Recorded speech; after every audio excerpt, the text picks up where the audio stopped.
Latest news updates కోసం ఇప్పుడే download చేసుకోండి media effects app. Welcome to media effects. Telugu cinema స్థాయిని పెంచిన సినిమా ఏది అంటే ఎట్ ప్రజెంట్ చెప్పే ఒకే ఒక పేరు త్రిబుల్ ఆర్. దర్శక ధీరుడు రాజమౌళి దర్శకత్వంలో వచ్చిన ఈ సినిమా ప్యాన్ ఇండియా మూవీగా రిలీజ్ అయినప్పటికీ వరల్డ్ వైడ్ గా పాపులారిటీ సొంతం చేసుకుంది. హాలీవుడ్ లెజెండరీ దర్శకులు కూడా త్రిబుల్ ఆర్ సినిమాపై ప్రశంసలు కురిపించారు. సినిమాను అద్భుతంగా తెరకెక్కించిన ప్రతి ఒక్కరి చేత వావ్ అనేలా చేశారు రాజమౌళి. ఇద్దరు స్టార్ హీరోలను కలిపి సినిమా తీయడం అంటే అంత ఆషమాషి విషయం కాదు. ఇద్దరు స్టార్ హీరోల ఫ్యాన్స్ నిరాశపరచకుండా సినిమాను తెరకెక్కించారు.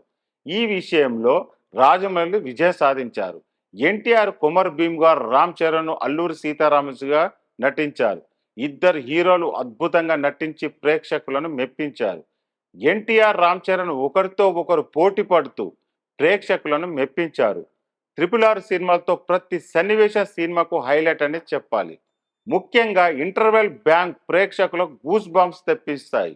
ఇక ఈ సినిమాలో ఇద్దరు హీరోలు కలిసి ఫైట్ చేసే సీన్స్ ప్రేక్షకులను విజిల్ కొట్టేలా చేసింది. అలాగే ఈ సినిమాలో నాటు నాటు సాంగ్ను ఆస్కర్ అవార్డు వచ్చిన విషయం తెలిసిందే. ఓవరాల్ గా సినిమా బాక్స్ ఫీస్ దగ్గర సంచలన విజయం సాధించడంతో పాటు భారీ కలెక్షన్ కూడా సొంతం చేసుకుంది. ఇక ఈ సినిమా బాలీవుడ్ లో ఈ సినిమా మంచి కలెక్షన్ సొంతం చేసుకుంది. ఇంకా రికార్డు స్థాయిలో కలెక్షన్ సొంతం చేసుకుంది. ఇదిలా ఉంటే ఇప్పుడు ఈ సినిమా రిలీజ్ కానుందని తెలుస్తుంది. త్రిబుల్ ఆర్ సినిమా రిలీజ్ చేయాలని ప్రేక్షకులంతా ఈగర్గా ఎదురు చూస్తున్నారు. ఇప్పుడు త్రిబుల్ ఆర్ సినిమాను బాలీవుడ్ లో రిలీజ్ చేయనున్నారని తెలుస్తుంది. దీనికి సంబంధించిన అప్డేట్ ఇవ్వనున్నారని తెలుస్తుంది.